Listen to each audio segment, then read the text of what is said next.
Teen to Queen. I'm Not a Girl, Not Yet a Woman, performed by Britney Spears. The journey from America to India takes more than 20 hours and used to require a layover somewhere. Mom chose Paris and built in a couple of extra days there partly because she has a travel bug, which is why I call her Heels on Wheels, but also to help me out of the funk I was in after I had made the decision to come home. She understood that I needed something to revive my spirits and help me to dream big again. And where better to feel life sparkle than in the city of lights? Mom was right. Paris, with its sophistication and elegance, its fashion and food and culture, was a perfect transition for me before returning home. Boat ride we took on the Seine is my most visceral memory of that city. The sounds of the water and the birds, the feeling of the sun on my face as we glided past famous landmarks like the Eiffel Tower and Notre Dame, there were other amazing things to gaze at too, like all those French boys. I must admit they did divert a large portion of my 16-year-old attention from the advertised site. Our trip to Louvre was also memorable. We decided to go straight to the Mona Lisa upon our arrival to start with the biggest attraction and work our way down from there. There was a crowd behind a barricade in front of the painting, watchful guards hovering nearby. When we got near the front, I told Mom I wanted a picture of Mona and me, but with the people and the barricade, I couldn't get close enough for a good one. Well, then go closer, Mom prodded. But there's a barricade. She raised her camera and lowered her voice. Just do it fast. It's only a photo, go on.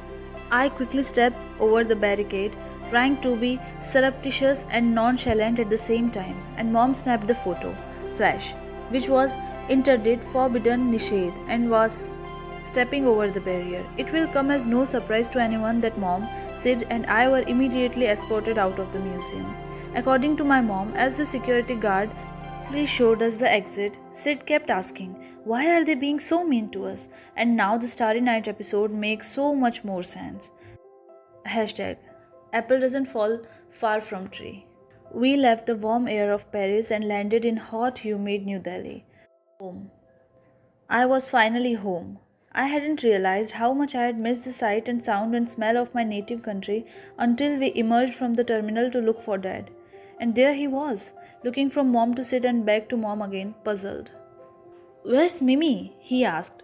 He was standing literally 2 feet away from me. I looked at him and gave a little wave. "Right here, Dad." He cleared his throat and nodded. "Yes, yes, of course," he said, offering me a slightly awkward hug. I had left India a gawky, almost 13-year-old tomboy and was returning a womanly 16-year-old. My parents hadn't visited me in the States because they were just starting their own hospital in Bareilly following my father's early retirement from the army. A trip to the US would require far more time than they could take off. I hadn't been home to India because I had been traveling back and forth between living situations so much that I couldn't take the long trip home without further disrupting my studies. Just over 3 years had passed. My hair was long and full, and I had grown several inches with my big wage heels. I was almost 5'10". My body had filled out with curves, and I was wearing the clothes to show it. In fact, my mom had repeated the trick that Vimla Mami had played on her when she and Sid had arrived to pick me up.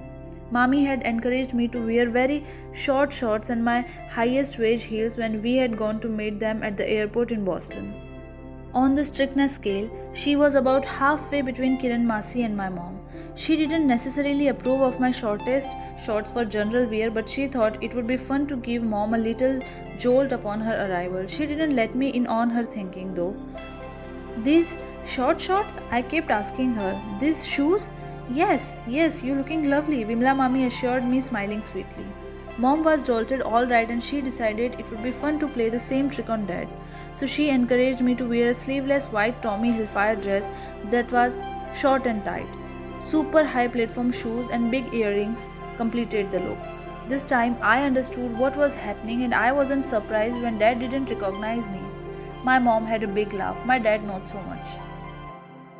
Returning home to Bareilly revived me, like a withering plant that is finally given water and sunlight. I came back to life.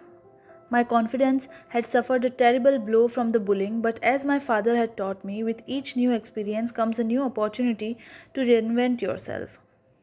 I recognized that as long as I could find the confidence I had lost, I could then choose who I wanted to be.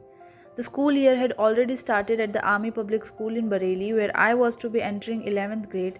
There's a formality to schools in India that largely doesn't exist in America.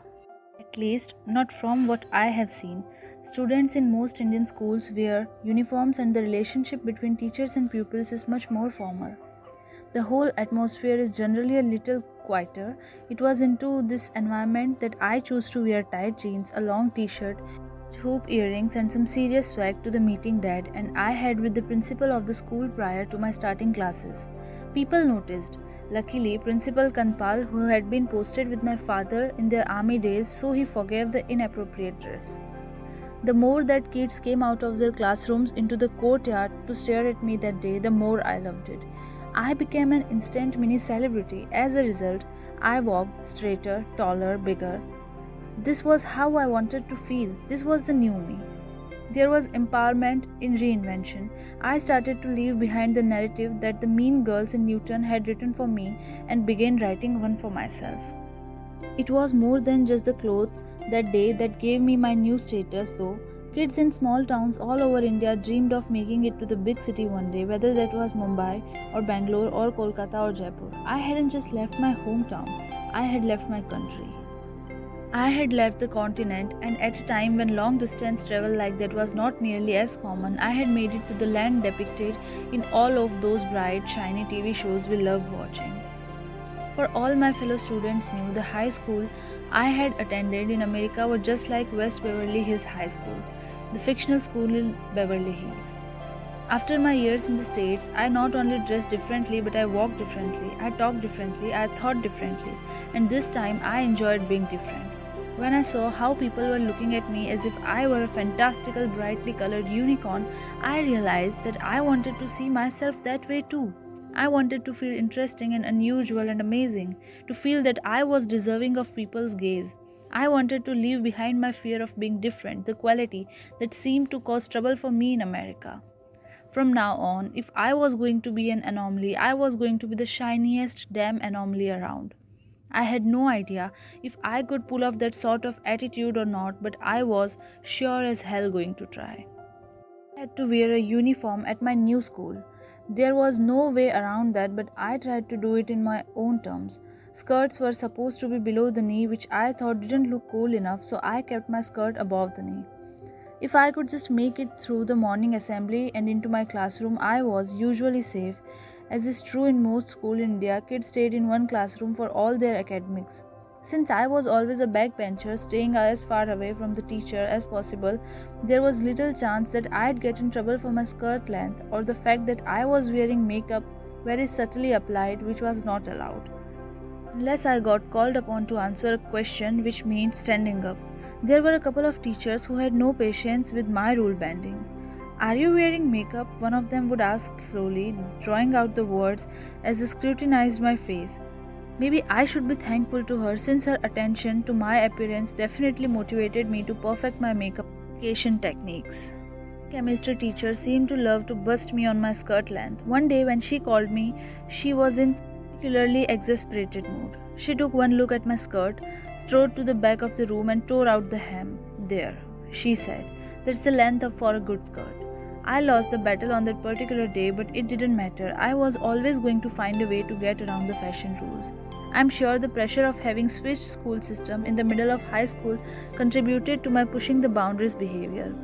When I had started high school in Cedar Rapids, I had quickly become one of the best students in my grade because the Indian schools I had attended were so far ahead of my new high school in terms of content covered. The flip side of this was that when I returned to India 3 years later, I was seriously behind. On top of that, my board exams were looming. In most of the Indian education system, the board exam taken during the 10th and 12th grades are crucial to your academic career. The boards taken in 12th grades especially so, not too much pressure. As a future engineering student, I had to study physics, chemistry, math and computer science. I felt like I was falling further and further behind every day, and in order to close the gap, I got tutored in chemistry before school and math and physics after school. At the close of each school day, I would travel to my tutor's house in an open rickshaw with a few other girls, and sometime boys would follow on their bikes. I didn't engage in conversation with these boys. You weren't supposed to if boys followed you or talked to you, so I dutifully kept my head down and tried to ignore them. My father was concerned by the attention, especially after the day that a guy who had followed me home after tutoring jumped our gate and climbed up the balcony of my room, terrifying us all. Dad immediately had wrought iron bars installed on all the windows of the house. Now my bedroom felt like a cage, but at least it was a safe one. One day, my worried father sat me down for a heart to heart talk. You can't wear tight jeans, he said. Afraid of the attention I was getting and how out of control it all felt. Boys are following you and it's dangerous. His solution was to try to convince me to wear Indian clothes. At first, I agreed to the plan and 12 stylish salwar kurtas were made for me. When I later pushed back against the pant and tunic set, my parents and I compromised. I would be allowed to wear jeans but only if I wore loose shirts with them. So I went into my dad's closet and took out a bunch of his favorite shirts, which I would then tie at my waist to complete the look. I pulled off a few off the top buttons so the shirts couldn't be fastened up all the way. Basically, I destroyed his shirts. He was, of course, not happy about that, but somehow I am not actually sure how I escaped serious consequences. Mom ended up buying him a few new shirts and they kept those purchases locked in his closet. I am surprised. They trusted that solution given my history of getting into mom's closet, but I guess they realized that at this point I was busy getting into other kinds of mischief. My one true regret about that time was my relationship with Sid. When I moved back home, the age difference between us was great enough to keep us in different worlds. Especially since we had already spent so many years apart, I was busy being a teenager, having friends and going to parties, starting yet another new school and preparing for my pre-boards, which were practice exams for the actual boards. My 8-year older brother wasn't really on my radar. My parents' attention too was focused more on me than it was on him, as they dealt with helping me readjust culturally and catch up academically on top of all the responsibilities with the new hospital. Because of that, Sid depended a lot on my mom, Nani, who had been living with us since his birth. It would be years before he and I would live close enough to each other and spend enough time together to develop the relationship we have now. While academics were causing me a lot of stress in my junior year, I was having a blast in other areas. I was participating in things I had excelled at and gotten positive attention for ever since my days at La Martiniere, dancing and singing especially. I had my own tight-knit group of friends at the army school. Gullu, Karan, Vikas, Avinash, Monisha, Rajat and Andrea to name a few, and we did typical teenage things which I hadn't done in the US. We had get together and go to friends' parties. We had crushes, we dated.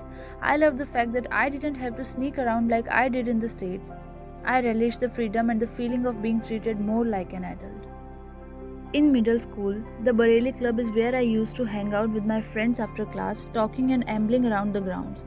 Now, in high school, I look forward to spending time there in the evenings, accompanying dad and mom, who went there most Friday and Saturday nights. We always dressed up a little, which I loved. Dad had to be in a shirt and a tie or a casual suit. Mom would usually wear a sari and I'd wear a dressy shirt and nice jeans or a skirt. And my platform shoes, of course. And big earrings. Inside the club's large heavy gate was a massive garden on one side where you could eat outdoor dinners and have bonfires. On the other side was another garden for strolling through. The air always smelled so fresh, so sweet. The main building of the club itself was an old brick building, and inside was the dining room and a large space that was used for a variety of functions. Sometimes people played cards there, sometimes an indoor-outdoor bar was set up there, and on important holidays like Diwali and Holi, there would be big parties with a DJ and a dance floor. From time to time, Dad would host a night of Tambola, a bingo-like game, racier when he was running it. One such festive night at the club in May 1999, after the end of my junior year and 2 months before my 17th birthday, we ran into the local district commissioner at the time, Deepak Singhal, and his wife Anita, who were friends of my parents. It just happened to be the night of the annual May Queen Ball, and Mrs. Singhal encouraged me to enter the competition, saying I was pretty and smart and that's just what May Queens were supposed to be. I had never once considered the idea of competing for a beauty title. Sure, some boys followed me on my way to tutoring, presumably because they thought I was pretty, but I didn't really think of myself as someone who could legitimately enter a beauty contest. When I voiced my doubt, Mrs. Singhal, who was on the judges' panel for the ball, responded, I have done this for a few years and I can tell you from experience that if you sign up for this, Priyanka, there's good chance you can win. And tell me, she added, knowing the answers already, what's the worst thing that could happen if you enter and don't win? I saw her point.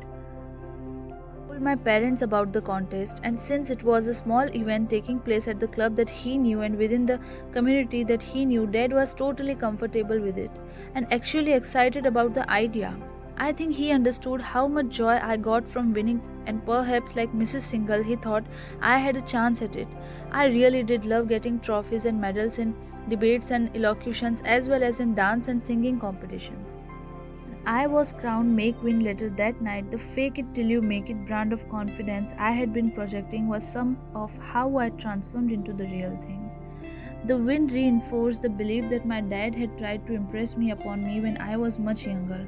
That if I wanted to, I could reinvent myself when I moved to a new place. When I moved back home from the US, I chose to be a new person and my reinvention looked like it was working. Part of that reinvention, I was realizing meant continually digging deep for courage, establishing and re establishing my confidence. Just 3 hours earlier, when I had been reluctant to enter the make win ball, I hadn't had any. Now I did. The idea that confidence is not a permanent state was crystallizing in me, and I was beginning to sense that the harder I worked at being able to access it when I needed it, the better it would serve me. All of this was well and good, but I still had to take my boards. In a country where so many people are struggling for survival, a lot of emphasis is put on formal education. This pays off because kids in India who attend high school, not all have the privilege, are set up to be so academically advanced that they are able to excel at the college and university level, whether in India, the US, or anywhere else. Given the academic struggles I had had since returning from the United States, I sometimes betrayed myself for not having stayed there to graduate. It would have made everything so much easier because I wouldn't have had to take the boards, but then again, I had been miserable in Newton at the end. Here I was thriving. When I wasn't stressed out about academics, I was having a great time with my friends and enjoying extracurriculars. The Army Public School was divided into four houses or sections, and throughout the year we had intra-school competitions in academics, debates, sporting events, and performing arts.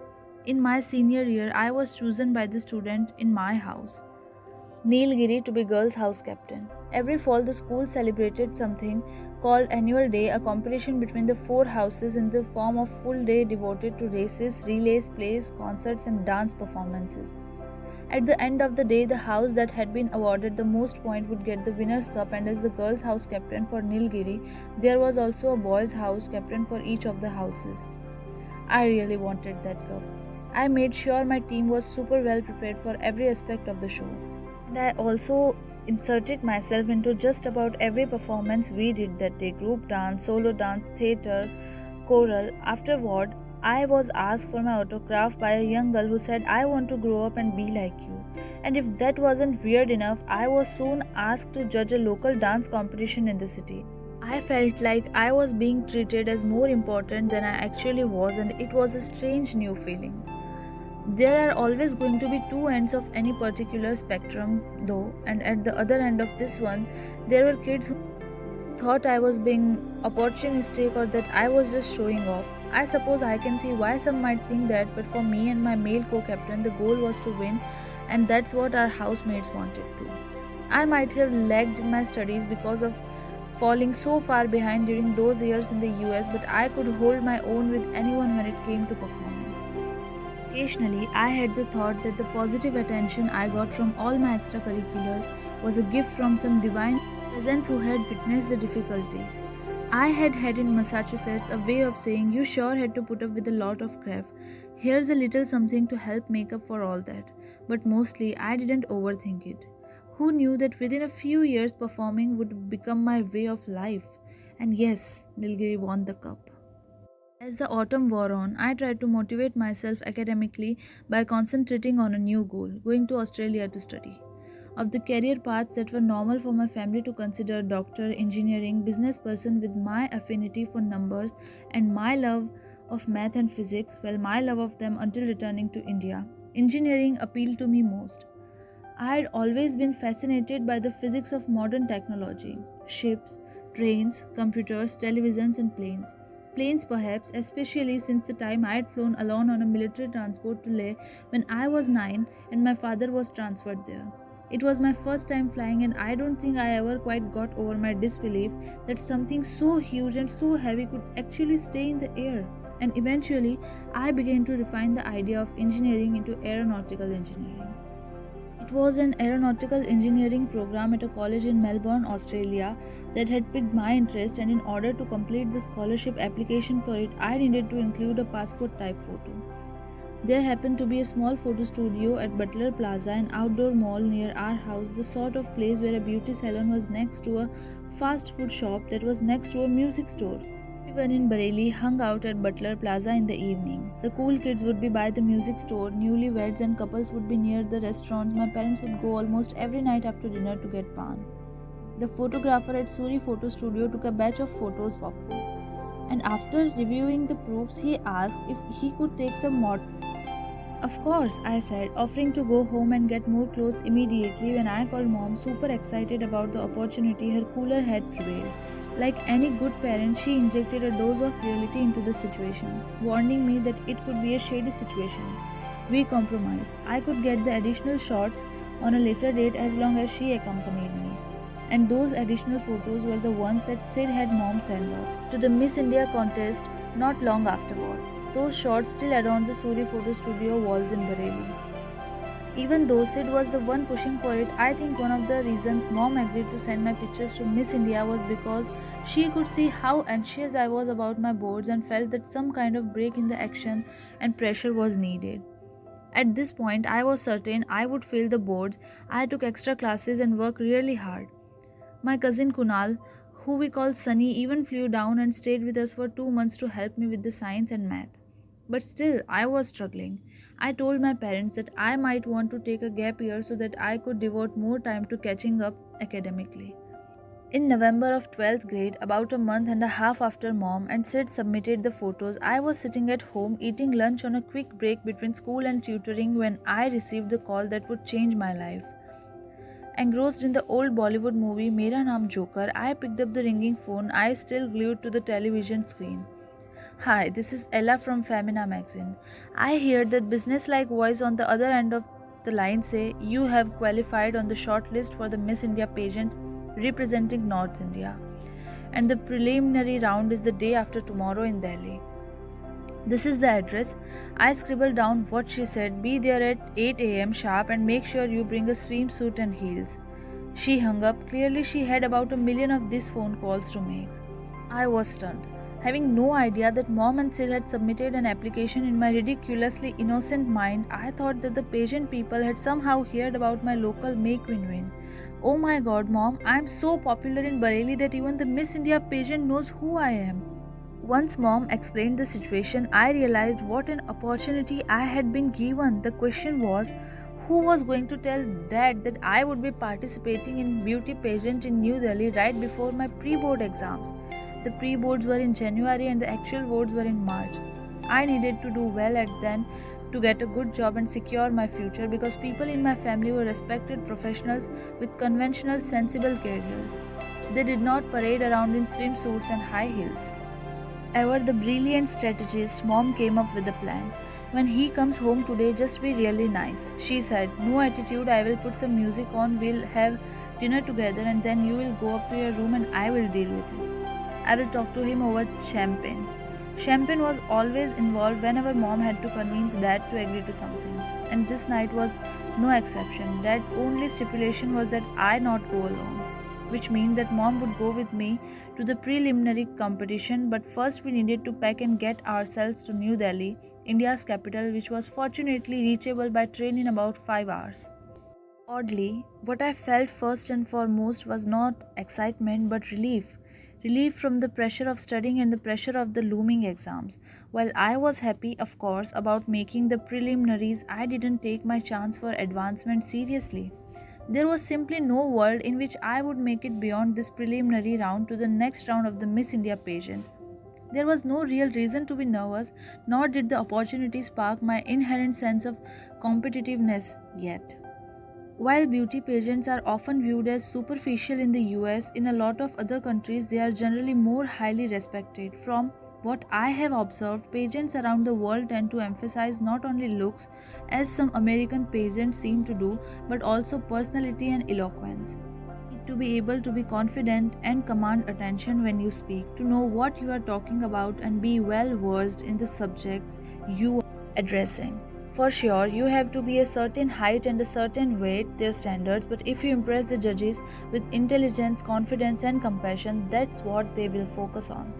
When I was growing up, women who became Miss India were honored and respected. I remember how much I admired the first Indian to be crowned Miss Universe, Shushmita Sen, who won in 1994 when she was 18 and I was 12.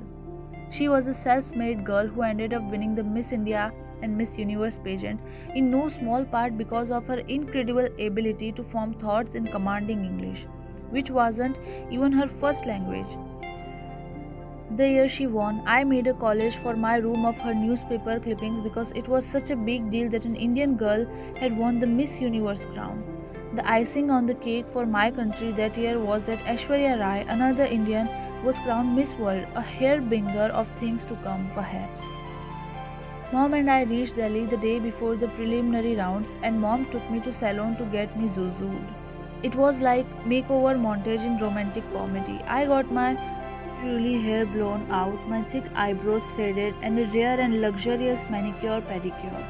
After more than a year of largely being an academic cockroach, I could feel the weight of my stress lifting to the point where I almost light-hearted.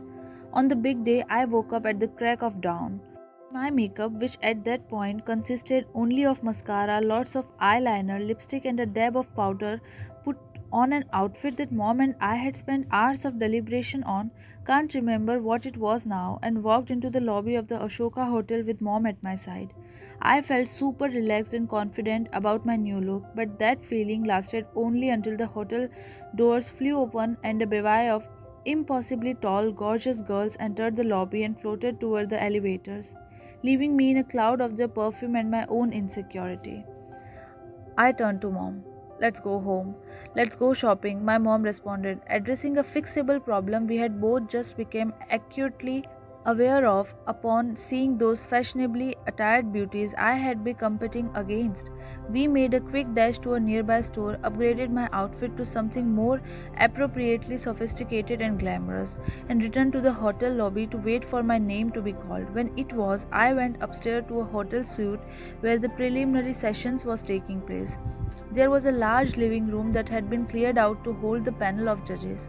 Pradeep Guha, who at that time was the national director Miss India pageant and the president of Bennett, Coleman and Company, publisher of the Times of India and Femina magazine, which runs the Miss India pageant, was there. So was Satya Saran, the editor of Femina, two other people from the Times of India, the biggest newspaper in the country and the main sponsor and owner of the Miss India franchise, and a popular Delhi model. They sat behind a long table chatting to one another as I was shown into a bedroom. The room was overflowing with beautiful girls. They were lounging on the bed, perched on the windowsill, busy in the bathroom, shaving their legs and jockeying for position in front of one single mirror. Ella and another woman from the pageant were calmly taking height and weight measurements. I could make out snippets of conversation in the cacophony. Sevi was talking about her new parachute hair commercial. Mona described her latest Gujarati magazine cover. Lakshmi gave the details of her new sari campaign. Many of the girls seemed to know one another. I knew no one, and at 17, I was the youngest of the candidates. Thing I had done was to go to chemistry class. My only real qualification was having won the May Queen Ball, where there were roughly 60 people in the audience. Millions would be watching the television broadcast of the Miss India contest. After our measurements were taken, we were walked out one by one in front of the judges in the clothes we had arrived in. First, we stated our names, then our aspirations. When I answered, I was quickly asked if I was American. Since I had just come back from the US, I still had a full blown American accent. I was certain that I had been voted out after that round because Everybody else was speaking Indian English, which is British sounding in my mind, far more chic than American English. When another group of girls was brought up to the hotel suite, my group was dismissed. We all took the elevator to the lobby and went looking for our respective families as soon as the doors opened. As mom listened to every detail that spilled forth from my mouth about the preceding hours or so, I could practically hear the gears in her brain turning. Preparation, logical thought, strategy, this was always the Chopra family plan. Whenever I had a decision to make or was worried about something, we would talk about every possible scenario and outcome and then strategize a plan around it. That day was no different. Mom and I sat for a few hours talking through every possibility as if we were solving a math equation with multiple variables and unknowns. What's the worst that can happen? She asked me. That you don't make it to the next round? If so, we get some ice cream, take a train, and go home. At least you got your eyebrows done and your hair will still look great. But if you do make it to the next round, then we need to think about what makes you better than everyone else in the room. I thought about the incredibly gorgeous girls upstairs, girls who were far more beautiful and sophisticated and experienced than I was. Nothing about me is better than these girls. You can articulate your thoughts in English better than most people, and that could be a strength, she said. I thought about that a moment. For the most part, the pageant was being conducted in English, so maybe I did have an advantage there since I had grown up speaking Hindi and English in equal measure. If a girl wasn't comfortable speaking English, she could speak in Hindi, though that was an option few contestants chose.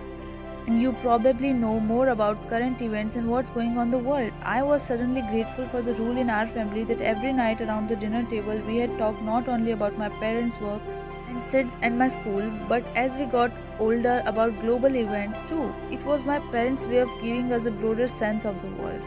A few minutes later, I learned I had made it into the second round. Once I was back upstairs with the girls who had also made the cut, the boost I had experienced from advancing to round 2 dissolved instantly. No matter how good my English was or how well versed I was in world events, it wouldn't help me now. We were told to put on our swimsuits and heels. This made no sense to me. Who does this? Who struts around in a swimsuit and heels in a hotel room? It's not natural. I had seen girls do it on stage in pageants before, but man, it didn't feel good. I had always been a tomboy, and so I had scars on my legs from tree climbing and falls and bike crashes. I had scratch marks and dry skin. I was self conscious about my behind and my back. Naturally, if I couldn't see a particular part of my body, I didn't want anyone else seeing it either. I was so nervous during this round that instead of sticking my butt out and sucking my stomach in the way I would now, my butt was clenched tight like a dog with its tail tucked in. Somehow, I managed to walk in front of the judges without betraying my discomfort and even managed to have a semi normal conversation with them about my life's aspirations. Judge: So, Priyanka Chopra, what do you want to be? Me: I want to be an aeronautical engineer. Judge: That's great. Now turn around and walk back toward the door. Did as requested, thinking, I hate this. Smile. That short walk feel like it would never end. I made it back to my starting point, then spun around so quickly as possible so I could untuck my tail and end my torture. Convinced I wouldn't make it to the third round, I relaxed enough to be a little more myself. I hope I get the opportunity to compete further, I blurted. At least that's what I think, I said. There were smiles, maybe even some laughter. Whatever I lacked in the perfect skin and perfect butt department may have been salvaged by my burst of spontaneous enthusiasm.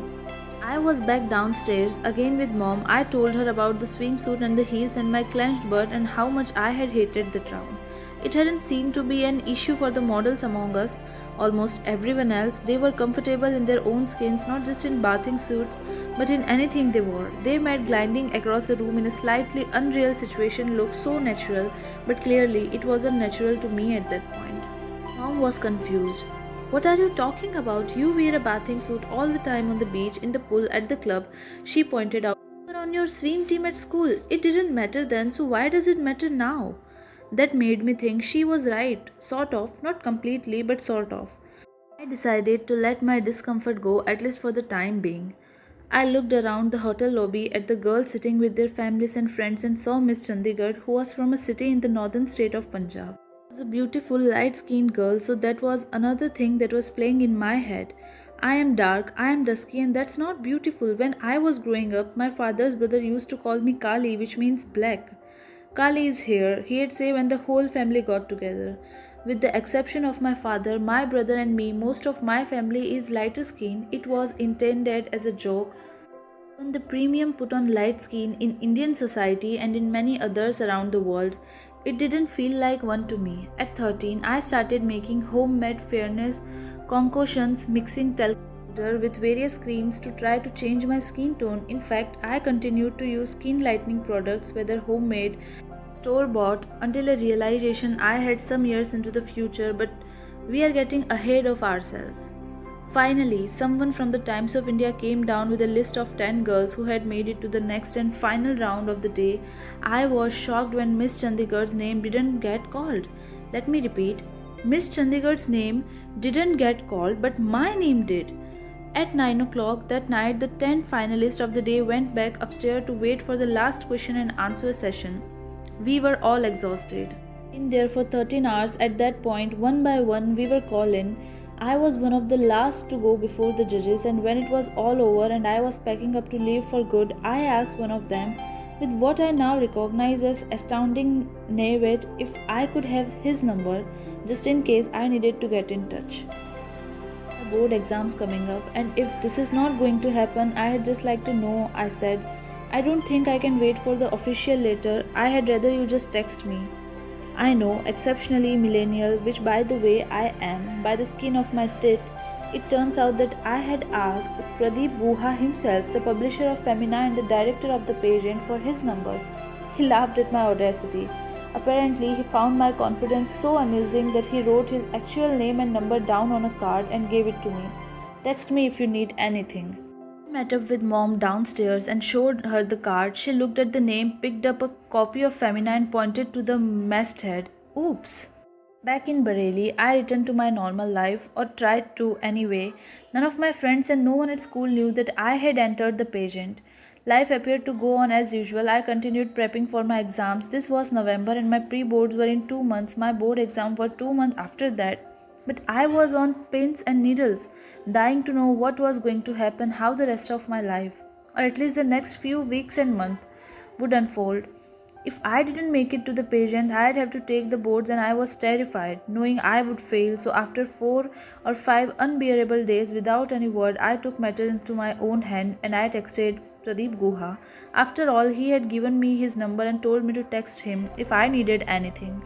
I want to be able to plan my life, so it would be great to know if I am going to be part of the pageant.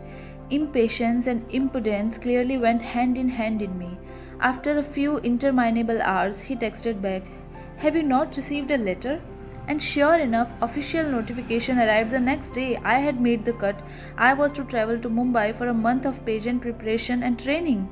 Fortunately, some important preliminary planning had already taken place. In New Delhi, mom and I had stayed with my father's older brother, Brigadier Vijay Chopra, and his wife, Dr. Savita Chopra. In Indian culture, elders have traditionally been given a strong voice in a family's decision making process.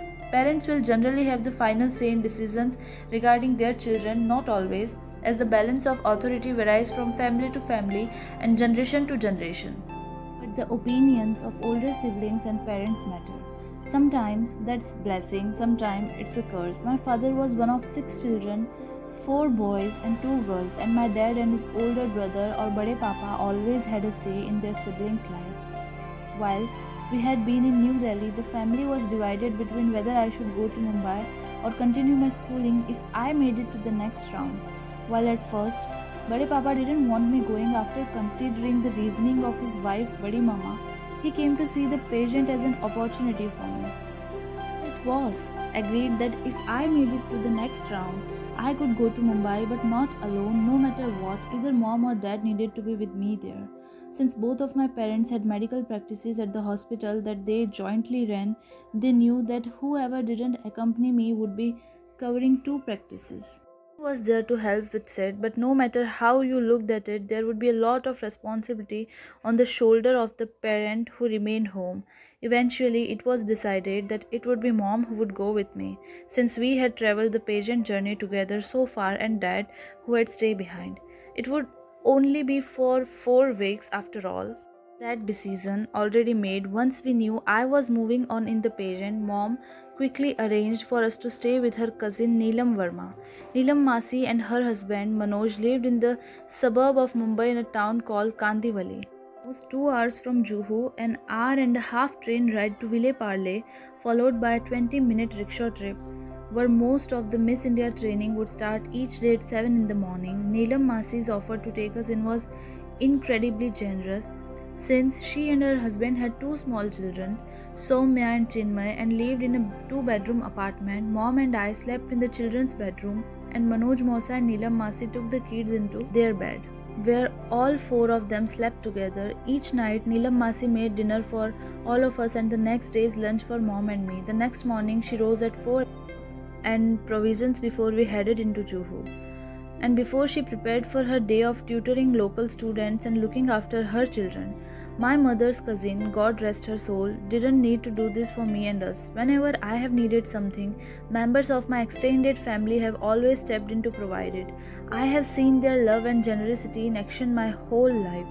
From my youngest days when I lived with Nana and Nani and Kiran Masi, to my years living with Kiran Masi and Vimal Mamu in the US, to my cousin Sunny moving to Bareilly for months to give me extra help with science and math, now Manoj Mosa and Neelam Masi were doing it again, giving me the chance to chase this crazy and unexpected dream.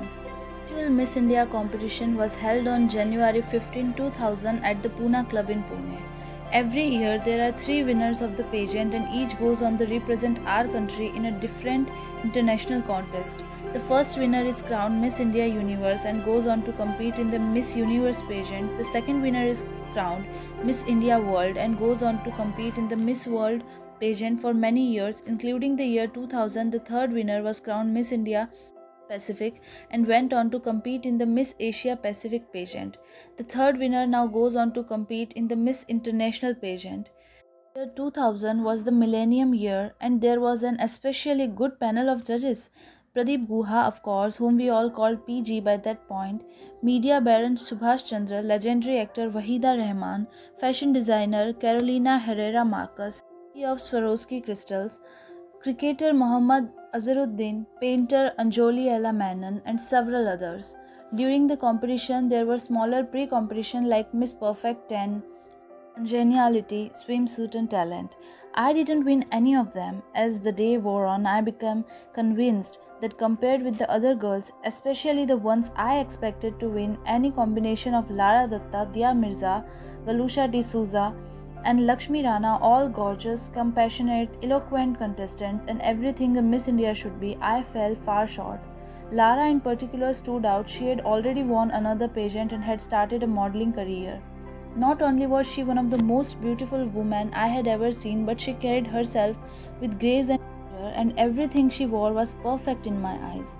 During the full month of training, in all the yoga classes and gym workouts, at all the cocktail parties and dinners, I never considered myself among the most beautiful girls or in any way a perfect candidate. Not by far.